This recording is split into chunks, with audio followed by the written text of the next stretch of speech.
L-ikbar priorità li għalija twaqqaf il-Partit Laburista hija l-ħolqien tax-xogħol.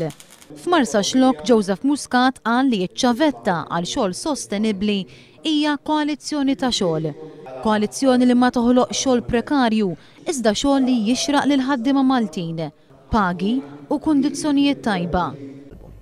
Din hija l-koalizzjoni tax-xogħol illi qegħdin nibnu flimkien.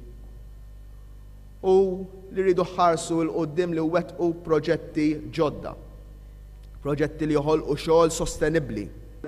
Il-mexxej Laburista mela ċari li taħt gvern ġdid, kumpanniji li joffru xogħol prekarju ma jingħatawx kuntratti tal-gvern.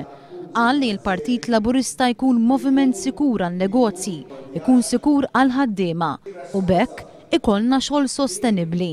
Kuraġġ, nżommu sod, għajnejna sabiex nipproteġu l-interessi ta' pajjiżna u iva jien konvint illi baqal fit-tmexxija meta jasal il-mument tal-prova jiġi meta jiġi nagħtu lil pajjiżna progress u stabilità.